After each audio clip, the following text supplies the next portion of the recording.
সবাইকে স্বাগত। আশা করি আপনারা সকলে ভালো আছেন। আপনাদের পরীক্ষাটি এমসিকিউ হবে। একদম এমসিকিউ পরীক্ষার প্রশ্ন প্যাটার্ন যেমন থাকবে সেম প্যাটার্নে আমরা কতগুলো প্রশ্ন উত্তর নিয়ে এসেছি। ইনশাল্লাহ এখান থেকে আপনারা অনেকগুলো কমন পাবেন এবং কি দেখতে পারবেন, বুঝতে পারবেন কেমন প্যাটার্নে পরীক্ষা আসবে, প্রশ্ন উত্তর থাকবে কিন্তু আপনারা দেখতে পারবেন।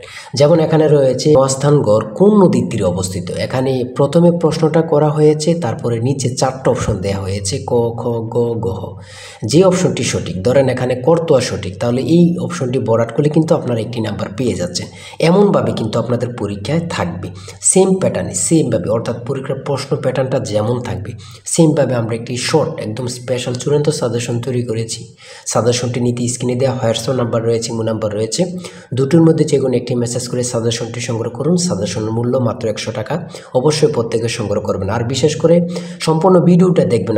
আমরা কিন্তু যে প্রশ্নগুলো দেখাবো আপনাদেরকে, এগুলো থেকে আপনারা অনেকগুলো কমন পাবেন। ধৈর্য সহকারে সম্পূর্ণ ভিডিওটা কিন্তু দেখার চেষ্টা করবেন। আর অবশ্যই বলে রাখি, আমাদের সাজেশনটি প্রত্যেকে সংগ্রহ করবেন যারা চাকরির কারণে, কাজের কারণে, বিভিন্ন সমস্যার কারণে পড়তে সময় পান না। অবশ্যই তারা প্রত্যেকে আমাদের সাজেশনটি সংগ্রহ করবেন। ইনশাল্লাহ আপনারা পরীক্ষা পাস করবেন।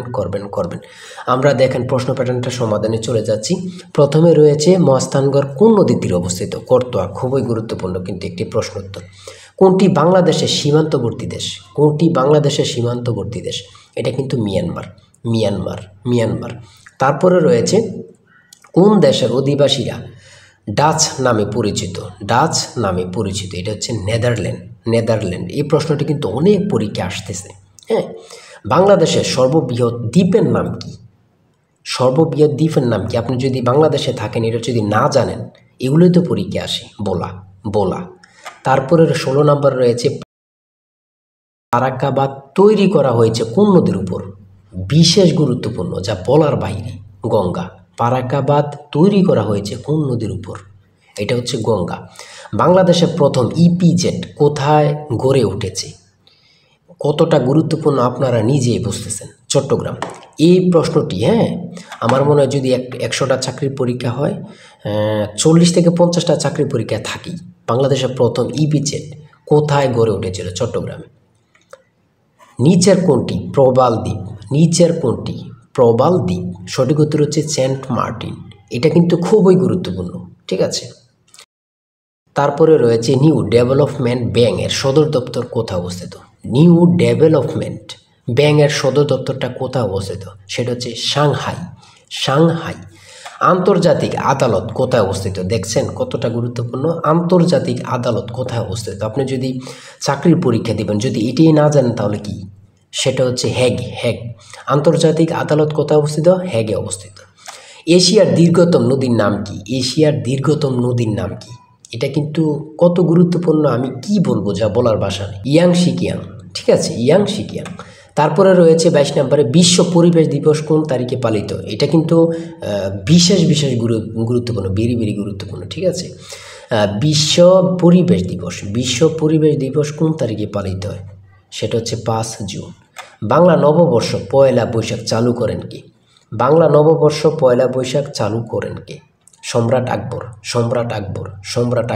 এগুলো বারবার পড়বেন। আর এগুলো কতটা গুরুত্বপূর্ণ প্রশ্ন উত্তর নিয়ে এসেছি দেখছেন, তার থেকে 1000 গুণ গুরুত্বপূর্ণ আমাদের সাজেশনটি।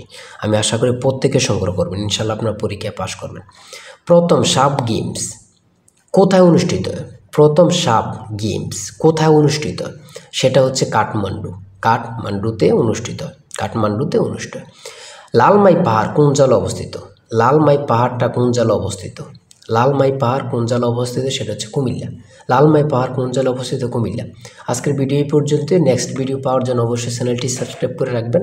আমরা সাথে ভিডিও আপলোড দিব, কিন্তু কিছুক্ষণ পরে ভিডিও আপলোড দিব। যদি চ্যানেলটি সাবস্ক্রাইব করে রাখেন, চলে যাবে আপনার কাছে নোটিফিকেশন। আজকের ভিডিও এই পর্যন্ত। সবাই ভালো থাকবেন, সুস্থ থাকবেন। আল্লাহ হাফেজ। তাই বলি অবশ্যই আমাদের চ্যানেলটি সাবস্ক্রাইব ও পেজটি ফলো দিয়ে রাখবেন। কেন? পরীক্ষার নোটিশ, পরীক্ষার রেজাল্ট, পরীক্ষার প্রশ্ন সমাধান, যাবতীয় সকল তথ্য সবার আগে আমরা ভিডিও আপলোড দিয়ে রাখি। আপনি যদি যদি চ্যানেলটি সাবস্ক্রাইব পেজটি ফলো দিয়ে রাখেন, সবার আগে চলে যাবে আপনার কাছে নোটিফিকেশন। মনে করেন আপনি পরীক্ষা দিয়েছেন, পরীক্ষার প্রশ্ন সমাধান দেখিয়ে দিব, তারপরে রেজাল্টের অপেক্ষা করা লাগবে না, আমাদের চ্যানেলে পেয়ে যাবেন, সকল তথ্য পেয়ে যাবেন এবং কি নতুন নতুন চাকরির তথ্য পেয়ে যাবে। সার্কুলার দেওয়ার সাথে সাথে আমাদের চ্যানেলে আপলোড দেওয়া হবে। আপনি শুধু আমাদের চ্যানেলটি সাবস্ক্রাইব পেজটি ফলো দিয়ে রাখলে সবার আগে চলে যাবে আপনার কাছে নোটিফিকেশন। তাই অবশ্যই চ্যানেলটি সাবস্ক্রাইব পেজটি ফলো দিয়ে আমাদের মেম্বার সদস্য হয়ে আমাদের সাথেই থাকবেন।